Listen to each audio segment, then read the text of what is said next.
ورحمۃ اللہ وبرکاتہ۔ شہر کے موجودہ حالات کو دیکھتے ہوئے آئے دن جرائم بڑھتے ہوئے جرائم کو دیکھتے ہوئے،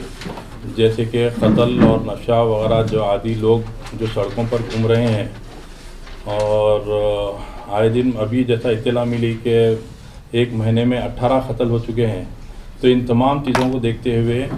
آل انڈیا صوفی سجادہ نشین کونسل کی جانب سے ایک مہم کا آغاز کر رہے ہیں آج سے، قتل اور نشے کے خلاف اصلاح معاشرہ جس کا نام رہے گا مہم کا، جس کے اندر تمام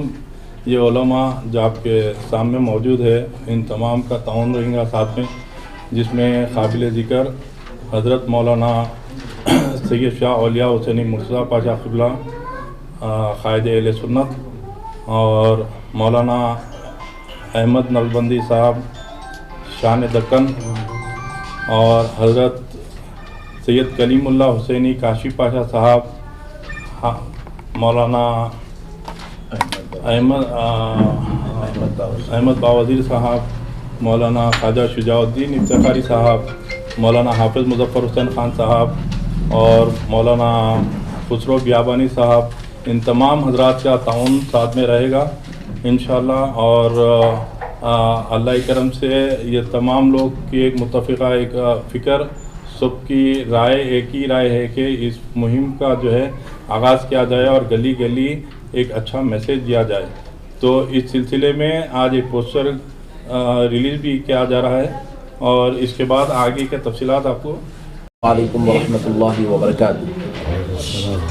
اعوذ باللہ من الشیطان الرجیم، بسم اللہ الرحمن الرحیم۔ او فساد فی الارض فکأنما قتل الناس جميعا ومن احیاها فکأنما احیا الناس جميعا، صدق اللہ العظیم۔ اللہ تبارک و تعالی اپنے مقدس کلام قرآن مجید کے ذریعے سے بندوں کو اس بات سے آگاہ کر رہا ہے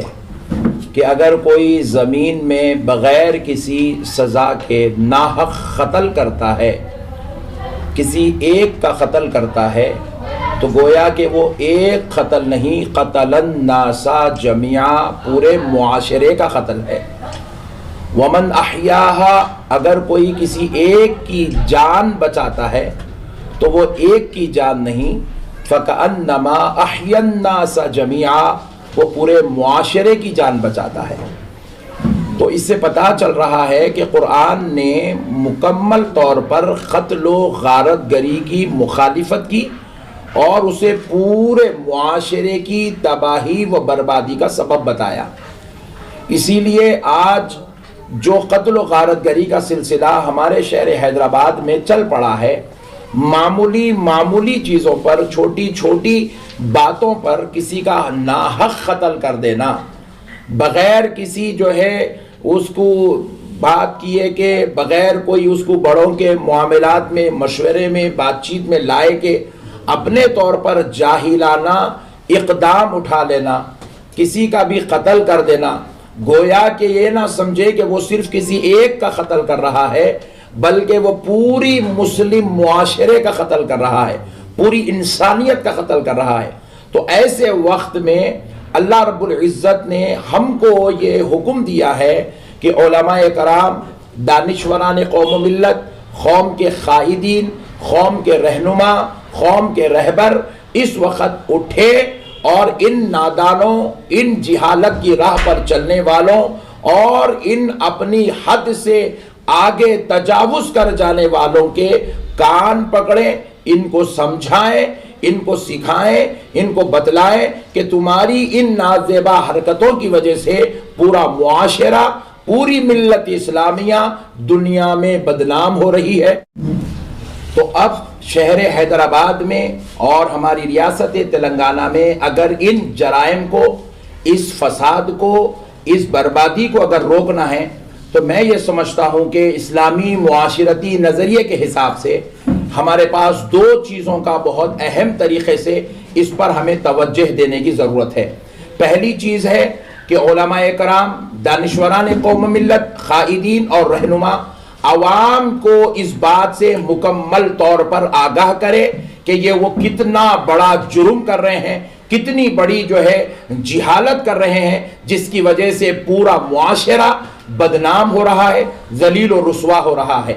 قتل و غارت گری کے تعلق سے، سود کے تعلق سے، اس بات پر مکمل طور پر تمام مساجد کے ائمہ، خطبہ، علماء اپنے اپنے تقاریر میں، خطبات میں، بیانات میں، جلسوں میں، جلوس میں عوام الناس کو، بالخصوص نوجوان نسل کو اس بات پر آمدہ کرے، آگاہ کرے۔ کیونکہ آج دیکھا جا رہا ہے محلے میں اگر کوئی ایک جگہ لڑائی ہو جاتی ہے، ایک نوجوان فون کرتا ہے، 10 نوجوانوں کو بلاتا ہے، وہ دوسری پارٹی جو اگینسٹ ہوتی ہے وہ 10 نوجوانوں کو بلاتے ہیں۔ یہ گروپ اور گینگ ٹائپ میں جو قتل و غارت گری کا، دنگے اور فساد کا سلسلہ چل پڑا ہے، اس کے لیے خاص طور پر علماء کرام نوجوان نسلوں کو جمعہ کے بیانات میں اور اپنے واعظ و نصیحت میں مکمل طور پر متنبہ کرے، ان کو آگاہ کرے اس کی عذابات سے، اس کے وعید سے، اور اس کے متعلق اللہ تعالیٰ کے دردناک عذابات، رسول معظم صلی اللہ علیہ وسلم کی احادیث۔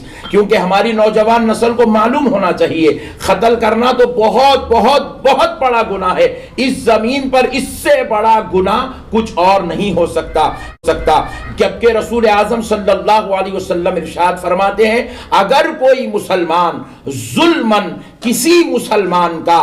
گلا پکڑ لیتا ہے،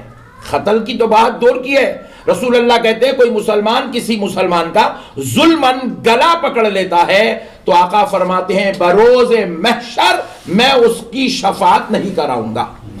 میں اس کی شفاعت نہیں کراؤں گا، یعنی کہ اس کے اوپر جنت حرام ہو چکی ہوگی جو کسی مسلمان کا ظلماً گلا پکڑ لے۔ پھر اس کے بعد اب دوسری صورت یہ ہے اس جرائم کو روکنے کی کہ قانون کو سخت کیا جائے۔ ہمارے قانون کے جو ذمہ دار حضرات ہیں ان سے مؤدبانہ التماس کرتے ہیں کہ قانون کو سخت کیا جائے۔ قانون میں نرمی کی وجہ سے بھی ان لوگوں کے دلوں میں ہمت بڑھتی جا رہی ہے، یہ بڑی آسانی کے ساتھ 17 18 سال 20 سال 25 سال کے بچے آج جو ہے قتل و غارت گری میں مبتلا ہو رہے ہیں، قاتل بن رہے ہیں، زندگیاں برباد ہو رہی ہے۔ کیونکہ جب یہ قتل کرتے ہیں تو یہ بھی برباد ہوتے ہیں، ان کی آل و اولاد بھی برباد ہوتی ہے، ان کا خاندان بھی بدنام ہوتا ہے، ان کے کاروبار بھی متاثر ہوتے ہیں، ان کی تجارتیں بھی تباہ ہوتی ہے۔ تو ایسی صورت میں اسلام نے کیا کیا؟ میں یہ نہیں کہہ رہا ہوں کہ اسلام نے جو قانون دیا وہ قانون نافذ کیا جائے، بلکہ اسلام کی ایک حکمت بتلانا چاہتا ہوں قرآن کے حوالے سے، تاکہ پتا چلے کہ اسلام نے ان قاتلوں کے تعلق سے جو سخت پنجہ کسا ہے، قانون بنایا ہے، ہم کو بھی چاہیے کہ ہم اتنا سخت قانون نہ بنائیں تو کم سے کم اتنا تو سخت قانون بنائیں کہ قتل کرنے سے پہلے قتل کرنے والوں کے دلوں میں ہیبت پیدا ہو، ڈر پیدا ہو، خوف پیدا ہو، اور وہ قتل کرنے سے بچے رہیں۔ تو اب یہ دیکھیے اللہ رب العزت اپنے مقدس کلام قرآن مجید سورہ مائدہ میں ارشاد فرماتا ہے انما جزاء الذین یحاربون اللہ ورسولہ ویسعون فی الارض فسادا، اللہ رب العزت ارشاد فرماتا ہے بے شک جو لوگ اللہ اور اس کے رسول سے جنگ کرتے ہیں اور زمین میں فساد مچاتے ہیں، قتل و غارت گری کے ذریعے سے، ڈکیٹی کے ذریعے سے، لوگوں کے اوپر ظلم و زیادتی کے ذریعے سے، لوگوں کا مال لوٹنے کے ذریعے سے، یا عامیانہ طور پر قتل و غارت گری کے ذریعے سے جو لوگ فساد مچاتے ہیں، اسلامی قانون میں اللہ رب العزت نے یہ کہا ان یقتلوا، ان کو قتل کر دیا جائے، قتل کا بدلہ قتل۔ مگر ہم اتنا بڑا قانون نہیں بنا سکتے تو کم سے کم ایسا قانون تو بنائیں ان کو ڈر تو بیٹھے کم سے کم۔ اب کئی نوجوانوں سے ہم خود اپنے کانوں سے سنیں کیا ہوتا جی 3 مہینے بیٹھ کے آ جائیں گے، ہم 3 مہینے بیٹھ جائیں گے، ہو جاتا 3 مہینے کے بعد تو آئی جائیں گے نا۔ تو یعنی کہ اس کے دل میں قتل کی جو سزا ہے وہ اس کے دل میں سے وہ خوف نکل گیا۔ پھر اب اس کے بعد قرآن کہہ رہا ہے، اللہ رب العزت فرماتا ہے اگر اس کا قتل نہیں کرتے او یصلبوا، اس کو پھانسی دیا جائے یا اس کو پھانسی دی جائے، وہ نہیں کر سکتے، او تقطع ایدیہم وارجلہم من خلاف، یا پھر اس کے ہاتھوں کو یا اس کے پیروں کو اس کے مخالف سمت سے کاٹ دیا جائے، یہ تیسرا ہے۔ پھر اس کے بعد فرماتے ہیں او ينفعوا من الارض، یا پھر ان کو شہر بدر کر دیا جائے، ملک سے نکال کے ان کو پھینک دیا جائے. ان کو اسے وطن میں اپنے اس ملک میں رہنے کی ضرورت نہیں ہے جو ایسے گندے جرائم کرتے ہیں. اسلام میں اتنا سخت قانون ہے, تو اسلام نے یہ سخت قانون کی وجہ سے اس کے اثرات دیکھے گئے ہیں کہ اسلامی جہاں بھی مملکتیں اس زمانے میں تھی قتل و غارت گری بہت کم ہوا کرتی تھی. تو میں ادباً گزارش کرتا ہوں کہ میں یہ نہیں کہہ رہا ہوں کہ اسلامی قانون بناؤ, یا پھر میں یہ نہیں کہہ رہا ہوں کہ ایسے قانون جو ہے تم بھی قتل کے جو ہے فسولیوں پہ لٹکاؤ, میں یہ نہیں کہہ رہا ہوں. میں یہ کہہ رہا ہوں کم سے کم قانون میں کچھ ایسی جو ہے سختی لائی جائے تاکہ قتل کرنے والوں کے دل میں خوف پیدا ہو, ہیبت پیدا ہو. پھر اس کے بعد فرمایا جاتا ہے, اللہ رب العزت کہتا ہے ان کو یہ اتنے سخت سزائیں کیوں دی گئی؟ اس لیے دی گئی ذالک لہم خزی فی الدنیا, تاکہ وہ دنیا میں ذلیل و خوار ہو, تاکہ وہ رسوا ہو, تاکہ وہ شرمسار ہو, تاکہ ان کو پتا چلے کہ وہ کتنا بڑا جرم کر رہے ہیں. اللہ کہتا ہے یہ تم دنیا میں کر دو, آخرت میں ان کو دیکھوں گا. اللہ کہہ رہا ہے ان کی سزا دنیا میں بھی ہے, آخرت میں بھی. آخرت میں کیا سزا ہے؟ وَلَهُمْ فِي الْآخِرَةِ عَذَابٌ عَظِيمٌ, ان کو دردناک عذاب آخرت میں دیا جائے گا, سخت ترین عذاب آخرت میں دیا جائے گا. اسی لیے میرے بھائیوں, میں بالخصوص حیدرآباد کے نوجوانوں سے گزارش کرتا ہوں, میرے بھائیوں اللہ کے واسطے یہ قتل و غارت گری کر کے اپنی معاشرے کو تباہ مت کرو, اپنے شہر کا نام خراب مت کرو, اپنی آخرت کو برباد مت کرو, اللہ کے عذاب کے مستحق مت بنو. بس ایک آخری بات عرض کر دیتا ہوں کہ بعض عذابات, بعض گناہ ایسے ہیں اللہ تعالیٰ جن کے عذاب کو دنیا میں روک دیتا ہے, صرف آخرت میں دیتا ہے, صرف آخرت میں اس کے عذاب دیے جاتے ہیں. لیکن بعض عذابات ایسے ہیں جن کو اللہ, بعض گناہ ایسے ہیں جن کے عذاب دنیا میں بھی دیے جاتے ہیں, آخرت میں بھی دیے جاتے ہیں. ان میں سب سے بدترین درجے کا گناہ ہے قتل و غارت گری کرنا,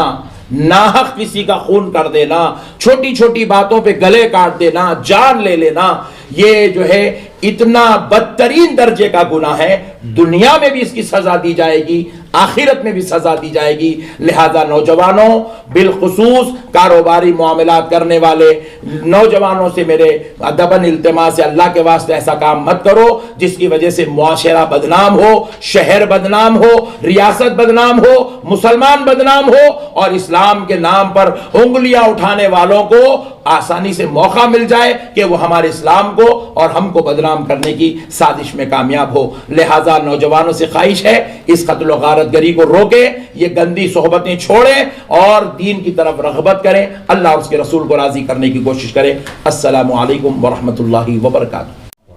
الحمدللہ قابل مبارکباد ہے صوفی سجادہ نشین کونسل اور اس کے چیف کوارڈینیٹر وحید پاشا صاحب دامت برکاتہم العالیہ, جنہوں نے یہ مہم کا آغاز فرمایا ہے. اور الحمدللہ آپ حضرات دیکھ رہے ہیں کہ یہاں پر شہر کے معزز ترین شخصیتیں, جن کو شہر سنتا ہے, ہندوستان سنتا ہے, دنیا سنتی ہے, ویسے اسپیکرز ہمارے ساتھ بیٹھے ہوئے ہیں. تو آپ حضرات سے بس یہی ایک دو جملے میں کہوں گا کہ ابھی جیسا کہ مولانا احمد نقشبندی صاحب نے فرمایا, اور قتل کے اوپر کافی اچھا بیان ہے, اس بیان کو زیادہ سے زیادہ لوگوں تک پہنچانا چاہیے. لیکن اس کی وجوہات کیا ہے؟ زر, زن, زمین, تین چیزیں ہوتی ہیں, اور اس کے اندر ایک چیز کا ہم کو اضافہ کرنا ہے کہ وہ ہے ہمارا ایگو, جو آدمی کے اندر کہیں نہ کہیں آ جاتا ہے. اور اس کی یہ بنیادی وجہ یہ ہوتی ہے کہ جھوٹ. تو یہ تمام چیزوں کی اصلاح کرنے کے لیے وہ لوگوں کو بھی میں وحید پاشا صاحب سے اور شجاعت پاشا سے بھی یہ خواہش کروں گا کہ اس کے اندر ہمارے برادران وطن کو بھی ہم شامل کریں,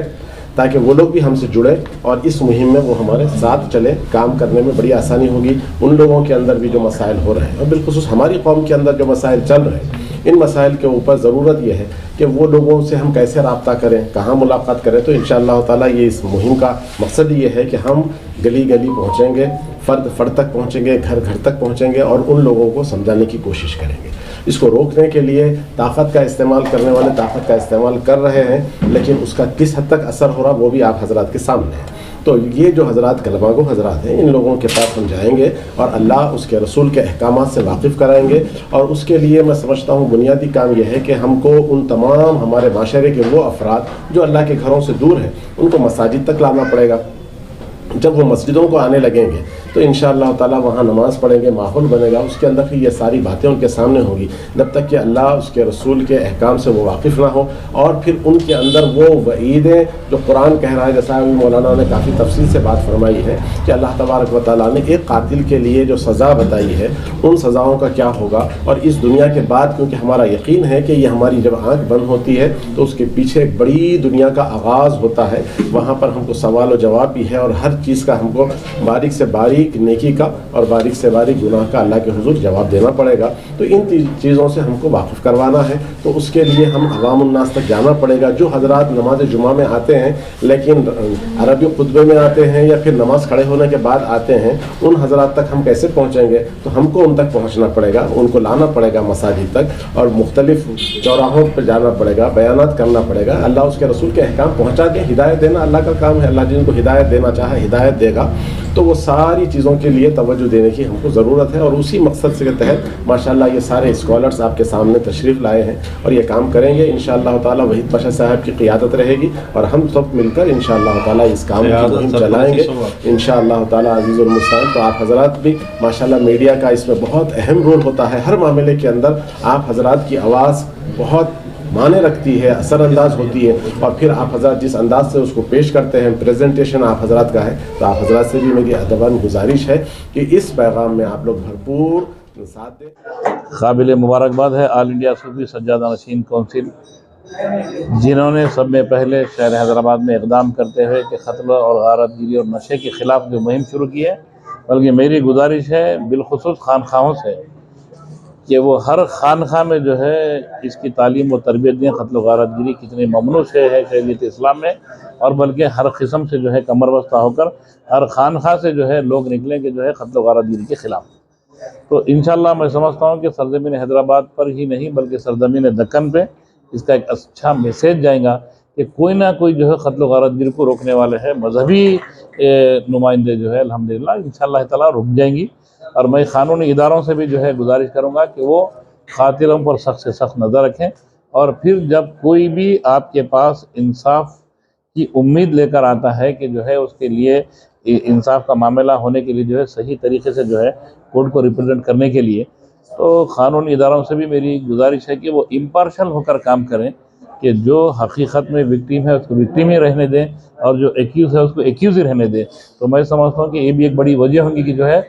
قتل و غارت گیری کو روکنے کے معاملے میں. عموماً تو ہوتا ویسا ہی ہے، مگر کہیں اگر ناانصافی ہوتی ہے تو جو جوہلا ہوتے ہیں وہ جوہلا جو ہے بجائے قانون کا سہارا لینے کے قانون کو اپنے ہاتھ میں لیتے ہیں، اور اپنے ہاتھ میں قانون کا نہیں لینا چاہیے. انسانیت کی جان و مال کی قدر کرنا چاہیے. کیوں کہ یہ انتہا سے زیادہ سنگین گناہ ہے